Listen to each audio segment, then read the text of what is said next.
Hello tout le monde, dans cette vidéo je vais traiter un oral Mines Telecom qui est tombé en 2024 et qui porte sur les intégrales à paramètres, et vous allez voir, c'est vraiment une dinguerie. Grâce à cet oral Mines Telecom qui est pas si facile, on va pouvoir réviser la totale sur les intégrales à paramètres et sur les intégrales généralisées. Accrochez-vous bien. On va évidemment revoir changement de variable, intégration par partie, mais aussi bien sûr convergence d'intégrale généralisée et aussi intégration des relations de comparaison. Mais c'est pas tout, on va aussi revoir les théorèmes de domination pour le caractère continu C1 des intégrales à paramètres, et vous verrez qu'on va aussi voir plusieurs techniques avec plusieurs idées pour trouver des équivalents de ces fameuses intégrales à paramètres. Vous êtes prêts? Allez, accrochez-vous, il a l'air de rien comme ça, mais il est super complet, c'est vraiment top pour les révisions, je vous promets, on va bien se régaler. Alors regardons tout de suite l'énoncé. Ouais, c'était donné en option MP, mais vraiment c'est accessible à tous. Et là, je vais vous présenter alors des méthodes qui vraiment peuvent être comprises par tout. Voilà, si vous êtes en PSI, PT, PC, on s'en fout. D'accord? Il y a moyen de faire ça. Ok? Alors, on se donne f, une fonction qui a x associe l'intégrale de 0 à plus l'infini d'exponentielle moins t sur x plus t dt. Bon, évidemment, on ne nous donne pas le domaine de définition, puisque c'est la première question. Ouais. Donc, première question, domaine de définition. Deuxième question, régularité. Est-ce que c'est une fonction continue, c'est un dérivable? Enfin bon, voilà, à vous de jouer, à vous de voir ce que vous pouvez avoir sur son domaine de définition, évidemment. Et alors moi j'ai rajouté une troisième question qui n'était pas dans l'oral parce que je trouve ça un peu débile, d'étudier une fonction, donner les variations, ouais, et les limites au bord. Ok, ça y était pas, j'ai rajouté, mais ça me paraît évident qu'il faut faire ça. Et après, enfin en tout cas c'est naturel, 4 équivalents en plus infini et 5 équivalents en 0. Vous voyez, à la fin on a des techniques d'équivalent, donc vous verrez que donc pour pas mal de ces questions, je vais vous donner une idée ou deux idées, voilà, plusieurs façons d'aborder les choses, ce qui va permettre un petit peu de réviser les choses essentielles, mais en plus d'enrichir un petit peu votre boîte à outils sur, par exemple, ce travail sur les équivalents. Il y a des techniques peut-être que vous ne connaissez pas, voilà. Donc n'hésitez pas, évidemment, si vous avez encore de nouvelles méthodes, puisque souvent il y en a plusieurs, surtout avec les intégrales de calcul pour ces trucs-là, de calcul ou de preuve, ouais. Mettez-moi ça en commentaire si vous en avez. Et puis voilà, allez, c'est parti, on y va, à vous de jouer, on commence avec la première question, à vous de chercher. Bon, alors première question, ensemble de définitions, allez, on donne tout de suite le résultat. L'ensemble de définition de f, c'est R plus étoile. Ouais. Pourquoi? Regardez, si x est strictement positif, pour la convergence, vous avez, tout ça c'est positif, hein, exponentielle de moins t sur x plus t. Si t est positif, ça vous allez le majorer tout simplement par exponentielle de moins t sur x. D'accord? Et ça, c'est une fonction qui est intégrable sur R+. Ouais. Fonction intégrable sur R+. À cause de l'exponentielle, quoi, tout simplement. Ouais. Voilà.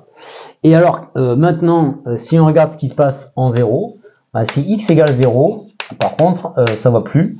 Pourquoi? Parce que l'intégrale exponentielle de moins t sur t, ouais, ici, ça équivaut quand t tend vers 0 à 1 sur t.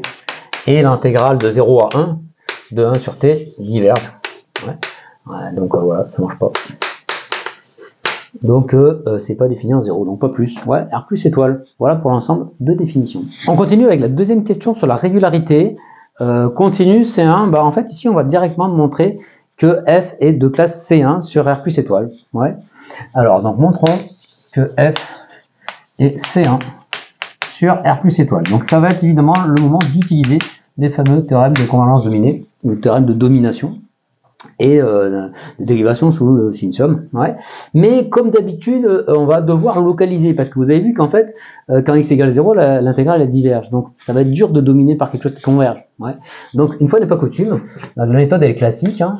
Donc soit A strictement positif, on va montrer que f est C1 sur A plus l'infini. Ouais, donc vous voyez, vous localisez, Et comme ce sera vrai pour tout A, ben, du coup, vous obtiendrez que, évidemment, f, elle est C1 sur R plus étoile. J'espère que tout le monde connaît bien ce genre de technique. Bon, voilà. Et donc, ça va nous permettre, en fait, si vous voulez, de dire que X, il est plus grand que A. Ouais, donc, on va pouvoir avoir une domination uniforme. Ouais, uniforme en X. Alors pour ça, je vous rappelle, bon, c'est pas la peine de parler de continu par morceau ici dans le programme explicitement. En fait, il faut surtout avoir la relation de domination. En ce qui concerne la fonction x, alors évidemment, à la régularité en x, elle est acquise. Donc on pose pour t positif et x positif, g de x t est égal à ce truc-là, exponentielle de moins t sur x plus t. D'accord. Et ici, eh bien, on va regarder la dérivée partielle. Alors évidemment, cette fonction-là, g, elle est à t fixé, elle est dérivable en g, elle est C1. Ouais. Et du coup, on va regarder dg sur dx de xt. Qu'est-ce que ça fait? Eh bien, quand vous dérivez, vous avez moins. Alors, on va regarder peut-être la valeur absolue. Hein. Ouais. Donc il y a un moins mais qui déménage avec la valeur absolue. Et là vous avez x plus t au carré. D'accord? Du coup c'est même plus besoin de mettre la valeur absolue. Et là qu'est-ce qu'on va faire? Eh bien un petit peu comme pour la convergence ici, en fait, on va majorer ça en disant juste que t il est positif. Ouais. Donc t il est positif, donc ça c'est plus petit que exponentielle de moins t sur x carré. Et alors là, c'est pas bon, parce que ici, c'est pas uniformément x. Et c'est pour ça qu'ici, il fallait supposer que x, il est plus grand que a. Donc si x est plus grand que a, et bien ici, ce truc-là, c'est inférieur à exponentielle de moins t sur a carré. Donc là, vous avez ici une domination où il n'y a plus de x. Évidemment, ça, c'est une fonction qui est intégrable sur R+. Ouais, donc ça, c'est intégrable sur R+. Donc vous pouvez affirmer que votre fonction, elle est dérivable. D'accord? Elle est dérivable sur l'intervalle a plus l'infini. Ouais. Donc f, par théorème de convergence dominée, je ne sais pas comment vous l'appelez, de domination, f est dérivable sur a plus l'infini. Et f', alors on peut avoir f', est-ce que c'est intéressant d'avoir f'? Bon, pas vraiment en fait, je crois qu'ici on va pas vraiment... Si, on va peut-être s'en servir si, pardon, parce que j'ai rajouté la question après. Ça fait quoi? Ça fait, donc quand tu dérives, ça fait moins intégrale de 0 à plus l'infini, exponentielle moins t sur x plus t au carré dt. Voilà, pour la régularité. C'est bon? Je vais enchaîner peut-être directement à la question 3, parce que c'est assez lié quand même. Ouais. Donc f', ça fait ça. Et vous voyez que comme ça, c'est positif, c'est un carré puis une exponentielle. Ça, c'est négatif. C'est même strictement négatif, parce que ça, pour que ce soit nul, quand même, ça va être chaud, vu que tout est strictement positif là-dedans. Donc ça, c'est strictement négatif. Et donc, on peut passer à la troisième question et dire tout de suite que f, elle est strictement décroissante. Ok? Alors, au passage quand même, vous pouviez obtenir la décroissance à la main. Ouais. Parce que si x est inférieur à y, vous avez ce truc-là en x, g de xt, il est supérieur à g de yt. D'accord? Et donc après vous intégrez, voilà. Donc vous auriez pu le faire à la main, vous n'êtes pas obligé de dire qu'elle était C1, tout ça. Enfin bon, peu importe. C'était quand même posé dans la question de l'oral. Bon, alors on passe à la question des limites. Limite en plus l'infini. Bon, elle est strictement décroissante, donc elle admet une certaine limite par théorème de la limite monotone en plus l'infini, d'autant qu'elle est positive, vous avez remarqué, donc elle est décroissante et minorée. Ouais, donc en plus l'infini, elle admet une limite, à savoir laquelle. Alors pour ça, il y a une méthode directe. Alors, vous pourriez faire aussi une intégration par partie, mais je pense que c'est pas nécessaire ici, puisqu'en fait on a déjà une domination qui suffit, regardez. Tout à l'heure on a dit que si t est positif, et x appartient à x positif, ouais, x strictement positif, vous avez que ça là, x plus t là, c'est inférieur ou égal à exponentielle de moins t sur x. D'accord? Donc là, vous pouvez très bien intégrer ce truc là entre 0 et plus l'infini, dt est inférieur à ça. Plus l'infini, et bon, En fait, le x, il sort. Il sort, donc ça fait 1 sur x fois l'intégrale de 0 à plus l'infini de l'exponentielle de t. Mais l'intégrale de 0 à plus l'infini de l'exponentielle moins t, pardon, ben ça fait 1. C'est pas très dur à calculer, hein, je vous laisse faire. Et donc du coup, vous voyez votre sandwich. Vous avez un joli sandwich là, ça c'est positif. Donc du coup, vous avez quoi? Vous avez f de x qui est compris entre 0 et 1 sur x. Bon, bah, du coup, la limite, hein, elle s'obtient directement par encadrement. Donc f de x tend vers 0 quand x tend vers plus l'infini. Ouais. Voilà pour cette petite limite en plus l'infini. Alors, ce qui va être un peu plus sympa tout à l'heure, c'est d'aller chercher un équivalent. Patient. Question 4. On va d'abord regarder la limite en 0. Je vous propose deux méthodes. Une première idée. Alors, limite en 0. Limite en 0. Première idée. Idée 1. Je vous propose de regarder une méthode de double monotonie. Méthode de double monotonie. Je ne sais pas si vous connaissez ce genre de truc. C'est quelque chose qui sert, c'est une idée, on va dire, hein, qui se généralise à pas mal d'exos, monotonie. Ouais. Regardez un petit peu ça, c'est assez sympa. Qui se généralise à pas mal d'exos, et ça peut servir aussi pour des séries, c'est un peu le même truc, quoi. Ouais. Vous allez essayer de comprendre pourquoi ça s'appelle double monotonie, je vous laisse réfléchir à ça après quand on est fini. Hein. Qu'est-ce qu'on va faire? On va regarder notre intégrale. Ouais. Et alors, qu'est-ce qui se passe quand x tend vers 0? Bon, alors on peut intuiter que peut-être ça tend, si on passe à la limite sous l'intégrale, on n'a pas forcément le droit, enfin, en tout cas pas avec les méthodes de prépa. Si x tend vers 0, ben, ça ferait l'intégrale d'un truc qui est infini, donc ça fait une intégrale qui diverge, donc ça ferait l'infini. Donc on se doute que ça tend vers l'infini, mais il faut le prouver. Il n'y a pas de théorème adapté à ça dans les prépas. Ouais.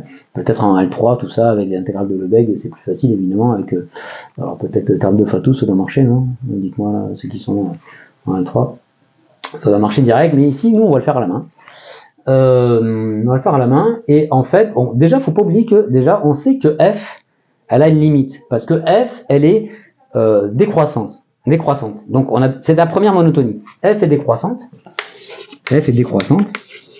Et donc, du coup, sur R+, ouais, et donc, elle admet une limite. Ouais. Donc, f de x, d'après le théorème de la limite monotone, je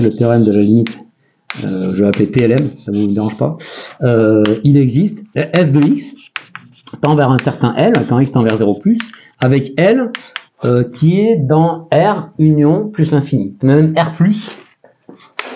L, il est positif, soit il est dans R+, soit il est égal à plus l'infini. Ouais. Et du coup, on va montrer que c'est plus l'infini. Ok. Alors, comment vous faites? Ici, vous pouvez majorer ce truc-là. Vous pouvez pas directement passer à la limite en 0, faire x égale 0 parce que là, il y a 0. Mais c'est pas grave parce que vous intégrez un truc positif. Ouais, ça c'est pour la double monotonie, c'est quand même assez important. Vous allez dire un truc, quoi, c'est que f de x, c'est intégrale de 0 à plus l'infini de je sais pas quoi, là, je répète. Et là, vous allez majorer brutalement par deux trucs. Alors, pardon, d'abord, on va donner epsilon positif. Et ça, vous allez le majorer par, pour pas vous gaver avec les trucs en plus l'infini, hop, vous majorez en 1 là, parce que c'est positif, et là vous mettez epsilon. Ok? Ça vous fait ça. Comme ça. Ouais. Donc pourquoi? Parce que tout ça c'est positif, donc voilà, on va dire ça comme ça. Car exponentielle de moins t sur x plus t, c'est toujours positif, hein, pour tout t, pour tout x, voilà, positif. Et regardez ce qui se passe maintenant. Maintenant ici là, j'ai enlevé le problème à epsilon fixé. J'ai enlevé le problème. J'ai enlevé le problème en 0. Donc je peux très bien faire tendre x vers 0 ici.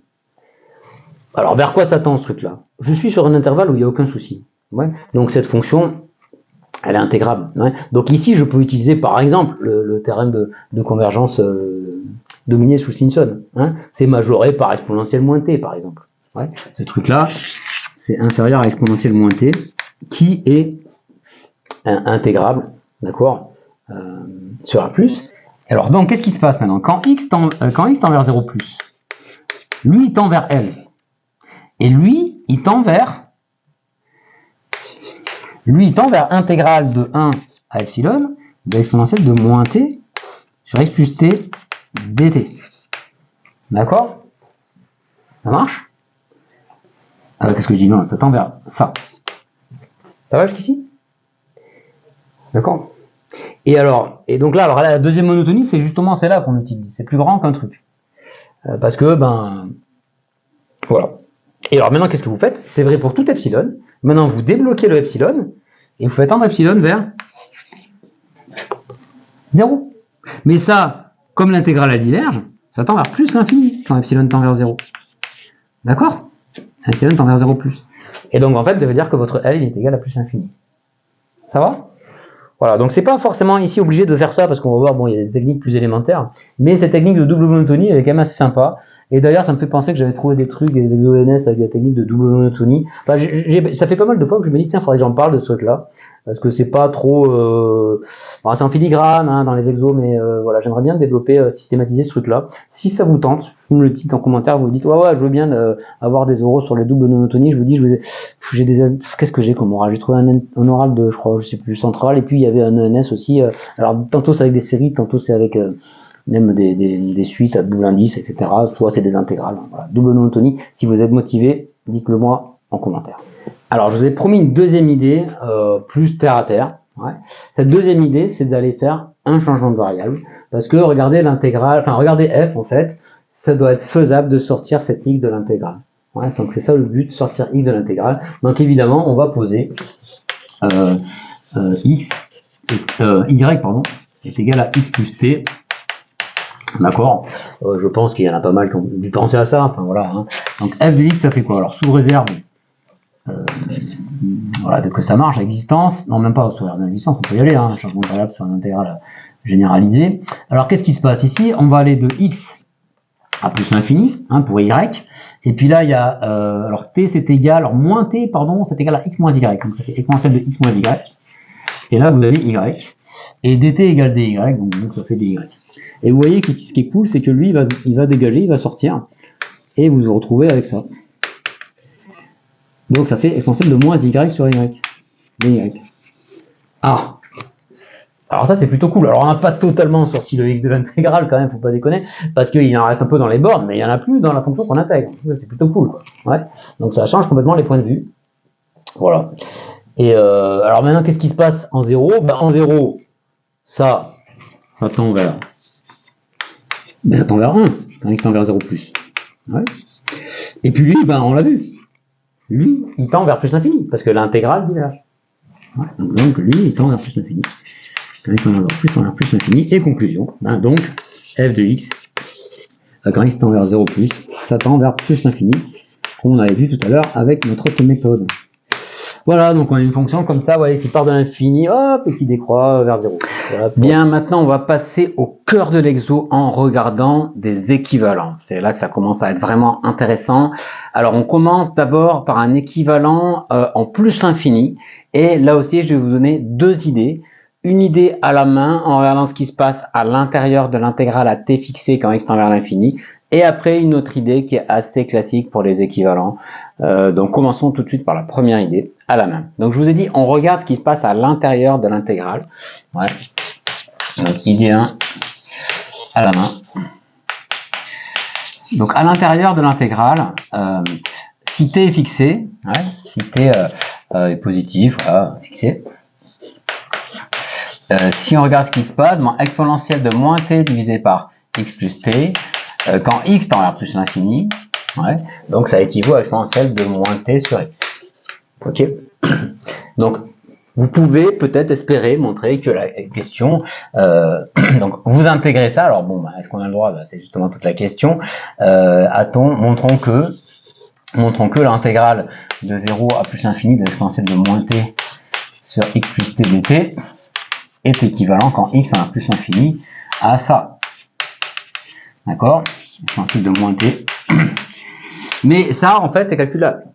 Ça, c'est calculable puisque ça fait 1 sur x fois l'intégrale de 0 à plus l'infini de exponentielle de moins t dt. Voilà, et donc ça fait 1 sur x. Ouais. Donc la question, c'est, voilà, ça, est-ce que c'est vrai? Ouais, parce qu'évidemment, intégrer les équivalents, c'est quand même un paramètre. Ouais, d'accord. Donc, comment on va faire ça?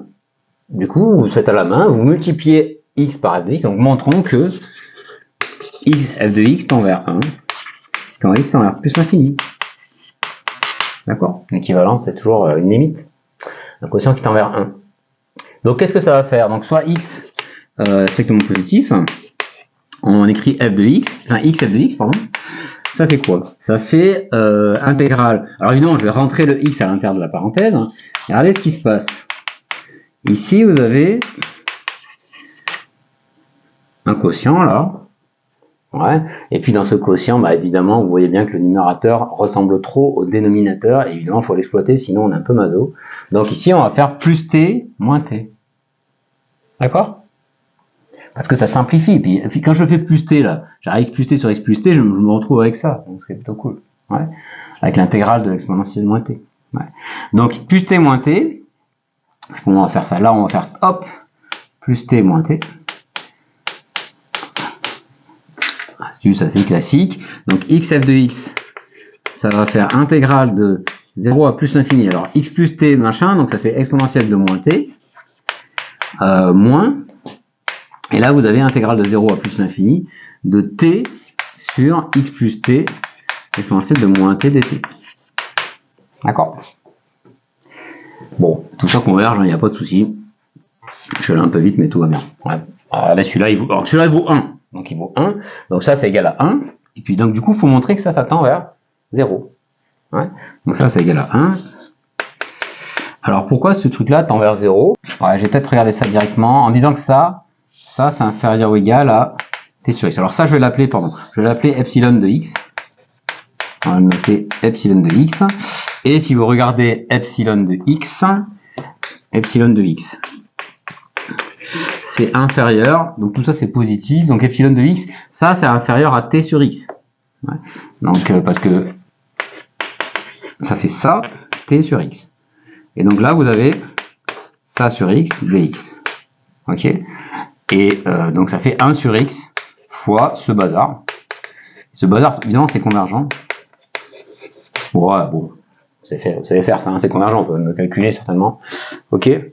Donc ça c'est une constante. Et puis, bah, ça, c'est 1 sur x. Ouais. Donc, ça fait k sur x. Et donc, ça tend vers 0 quand x tend vers plus l'infini. Voilà, moralité. Donc, xf de x, c'est 1 plus une fonction epsilon qui tend vers 0. Donc, xf de x tend vers 1. Et donc, f de x est équivalent en plus l'infini à x. Voilà pour une méthode à la main. Direct. Ok? Alors, deuxième méthode, j'imagine que vous y aviez pensé. C'est l'intégration par partie. Alors ça, c'est assez classique quand vous avez l'intégrale avec un paramètre. On le voit dès la première année, ce genre de truc, avec des paramètres entiers, par exemple. Faire une intégration par partie, ça permet de faire sortir ce qu'on appelle la partie principale, c'est-à-dire l'équivalent simple, dans le premier terme de l'intégration par partie. Ouais. Donc c'est très classique. C'est l'idée que vous avez, par exemple, dans le théorème de Riemann-Lebesgue version C1. Ouais. Et faut vraiment la connaître, faut y penser. Quand on vous dit une intégrale avec un paramètre et que vous cherchez un équivalent, pensez à une intégration par partie qui fait souvent, si vous la prenez dans le bon sens, il faut bien se débrouiller, ressortir l'équivalent classique dans le premier terme entre crochets. Ouais. Et puis après vous avez un reste, il faut montrer qu'il est négligeable par rapport à ce truc-là. Ok, donc on va tout de suite le voir avec ça. Donc idée 2, donc vraiment c'est un bon réflexe, hein, donc, par cœur, équivalent en intégrale, intégration par partie. Alors de quoi? Bon, allons-y. Soit x positif, alors f de x, ça fait quoi? Alors là j'ai exponentielle de moins t, et puis là j'ai x plus t. Donc une façon de faire, c'est de dire, ben voilà, lui ça va être u' et lui c'est z. D'accord? Donc je fais mon IPP. Hop, donc ça me fait moins exponentielle de moins t, 1 sur x plus t, entre 0 et plus l'infini. Alors bon, sur les intégrales généralisées, vous pouvez le faire en disant sous réserve d'existence. Ouais, j'écris puis je vais voir que ça converge. Ça vous évite d'écrire trop de choses. Alors en plus l'infini, alors il y aura un moins qui vient de lui, mais lui quand on va le dériver, ça va faire moins u' sur u carré. Ouais, moins v' sur v carré, pardon. Donc finalement ça change rien. Donc ça fait exponentielle moins t. Et puis là vous avez x plus t au carré. Alors qu'est-ce que ça nous donne? Alors, on va voir, vous allez voir. En fait, regardez, le terme principal, il va être là-dedans, à la partie entre crochets, l'équivalent simple. En plus infini, ce truc-là, ça fait quoi? Donc ça fait 0, parce qu'il y a une exponentielle décroissante, et puis il y a un truc, bon, tout ça tend vers 0. Et en 0, eh ben, ça fait moins 1 sur x. Donc moins par moins, donc ça fait 1 sur x. Et vous voyez qu'on trouve la partie principale dans le terme entre crochets. Et puis après, vous avez un truc. un truc, alors évidemment ce truc là, on va dire moins epsilon de x, et alors bon, epsilon, je l'avais encore epsilon, hein, désolé, ou epsilon de x, c'est ça, c'est ce truc là, et donc du coup qu'est-ce qu'il faut montrer? Il faut montrer que ce truc là est négligeable devant 1 sur x. Attention, il ne faut pas montrer que ça tend vers 0, ça suffit pas, parce que lui aussi tend vers 0. Ouais. Donc il faut montrer maintenant que epsilon de x est négligeable en plus infini devant je sais pas quoi, devant 1 sur x. Et ça, c'est pas hyper dur, parce qu'on va toujours refaire la même majoration, en fait, hein, en disant que 1 sur x plus t au carré, c'est, donc epsilon de x, pardon, c'est négligeable, alors bon, c'est positif, ok, et c'est inférieur à l'intégrale de 0 à plus infini, exponentielle de moins t, et là, vous avez 1 sur x carré. Ouais. Comme le t est positif, hop, ça on peut minorer par 1 sur x carré dt. Et du coup, bah, regardez, ça fait 1 sur x carré, puisque encore une fois, le x carré, je peux le sortir, et puis l'intégrale d'exponentielle moins t, ça vaut 1. Ça marche? Donc en gros, c'est un grand taux de x carré, epsilon, donc c'est négligeable. Ouais. Donc c'est négligeable, pardon, devant. C'est un petit taux, préférez petit taux comme notation, je sais pas. Moi j'aime bien la notation de Hardy. Ouais. Ça c'est la notation de Landau. Bon, bah voilà, du coup, je néglige ce qui est négligeable là-dedans, donc ainsi f de x est équivalent, en plus l'infini, à 1 sur x. On retrouve le même que tout à l'heure. Allez, on termine avec l'équivalent en 0. Alors, si je reprends ma première idée de tout à l'heure, je dis tiens, bah, je vais regarder ce qui se passe en fait à t fixé sous l'intégrale. J'ai un petit souci parce que à t fixé, ça... en 0, ça équivaut à exponentielle de moins t sur t. Et par contre, ça, c'est pas intégral.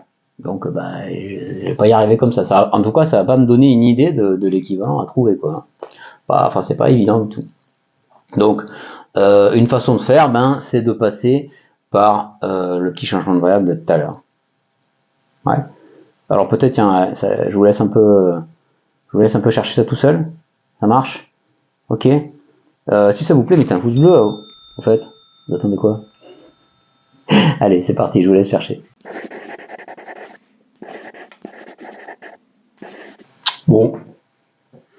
Je vous ai réécrit là le changement de variable qu'on avait fait tout à l'heure. Ouais. Alors, qu'est-ce qui se passe? En 0, c'est x tend vers 0. Donc ça, c'est peanuts, d'accord? C'est équivaut à 1, ça tend vers 1. Donc, quand x tend vers 0, ce truc-là, c'est équivalent à ça. En plus l'infini de l'exponentielle de moins t sur t dt. Et on a vu que ça, quand x tend vers 0, ça tend vers plus l'infini. Ouais, ça tend vers plus l'infini quand x tend vers 0 plus. Bon. Alors, un truc qui peut être sympa, c'est de voir en fait ici, si vous voulez, que aller en plus l'infini, ça sert à rien. Et finalement, ça peut simplifier la vie ici, de casser cette intégrale en deux. Ouais, de ce truc-là. Alors lui, on va l'appeler, donc c'est la même chose, hein, lui on va l'appeler g de x. Notez g de x.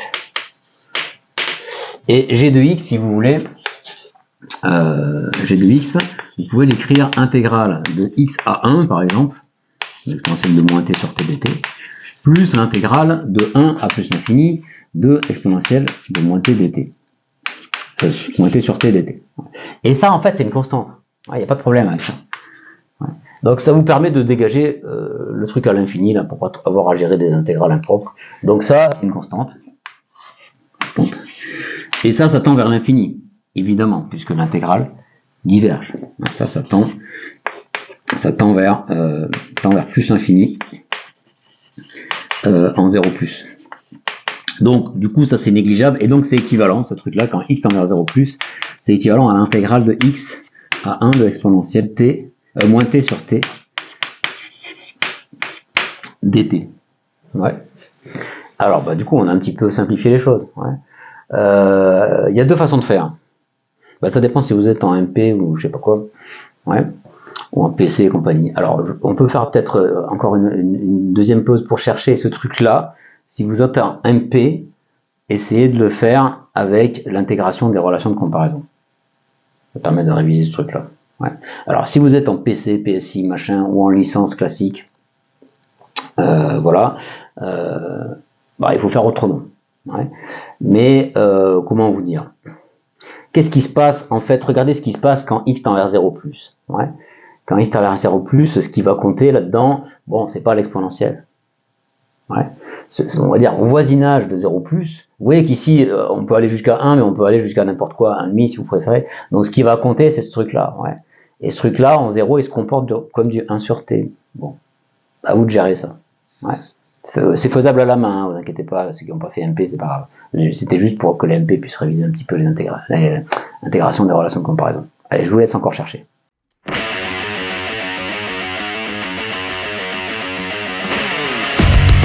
Bon, alors, intégration de relations de comparaison, allez, donc on va en méthode MP. C'est l'occasion, hein. Donc, intégration de relations de comparaison. Vous avez exponentielle de moins t sur t, quand t tend vers 0, plus, ça équivaut à 1 sur t. Ouais. Et l'intégrale qui est là, elle diverge. Ouais. Et donc, d'après le théorème donc tout est positif, ouais, et celle-là vaut plus l'infini, en 0. Donc, par théorème de relation de comparaison, un théorème d'intégration des relations de comparaison, assez pratique, hein. Alors, c'est pas un théorème que vous avez dû voir sur le chapitre intégral à paramètres, je pense pas. C'est plutôt un théorème sur le chapitre intégral impropre. Ouais. Intégrale généralisée. Et ben, vous pouvez intégrer. C'est-à-dire que intégrale de x à 1 de l'exponentielle moins t sur t dt, il équivaut, alors maintenant c'est quand x tend vers 0 plus, c'est l'intégrale de x à 1 de dt sur t. D'accord? Voilà. Et alors, bon, dans l'énoncé, dans le programme, là, c'est sur un intervalle fini, c'est pour ça que j'ai zappé ici la difficulté aussi en plus l'infini. Et donc ça, bah, ça fait quoi? Ça fait logarithme de t entre 1 et x, et donc ça fait moins ln de x. Et donc vous trouvez que f équivaut à moins ln de x. D'accord? Alors comment qu'on fait quand on n'a pas ce théorème, hein, pour les autres options? Ben, je vous ai dit, on se laisse inspirer par... Alors, attends, j'ai peut-être remarqué le truc. En 0 plus, c'est équivalent à intégrale de ça.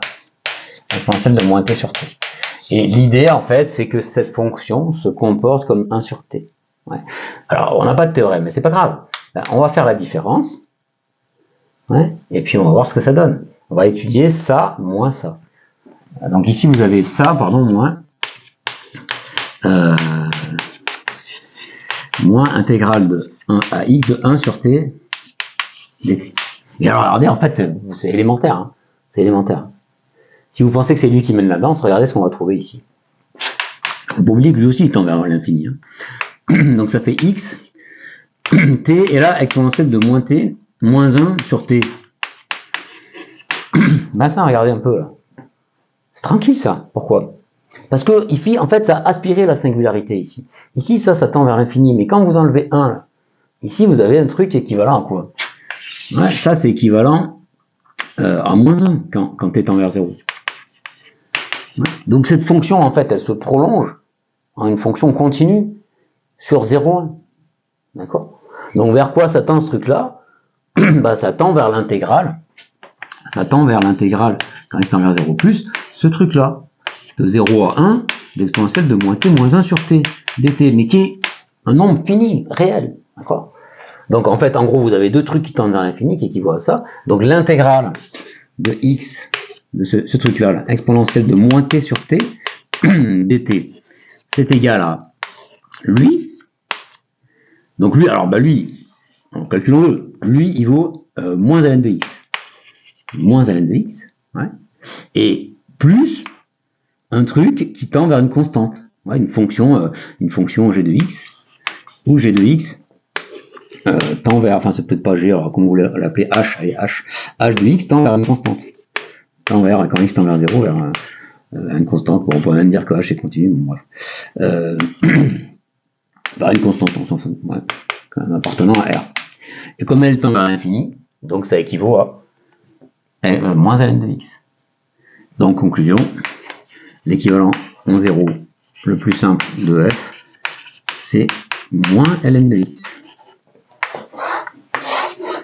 Ok? Voilà. Bon. Ça vous a plu cet exo?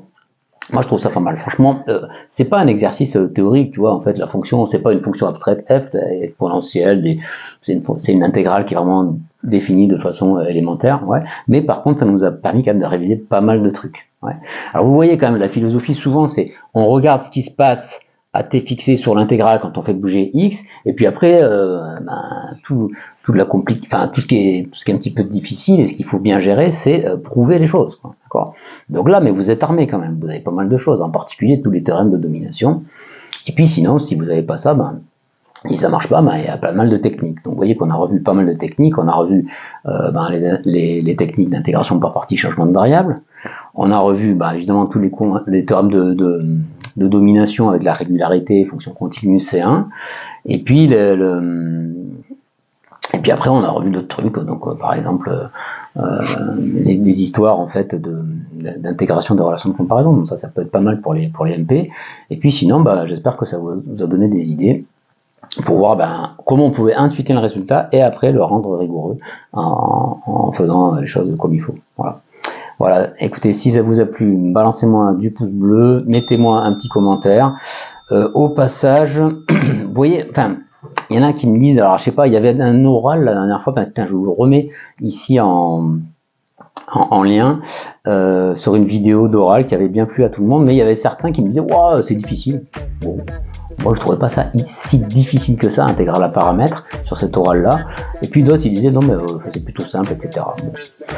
Moi il me semble que les intégrales à paramètres, si vous connaissez bien vos théorèmes, c'est quand même assez gérable, donc peut-être qu'il faut pratiquer un peu plus, voilà, ça a pas mal de succès quand même les intégrales à paramètres en général, puis ça tombe un peu dans tous les concours quand même, hein. Ouais.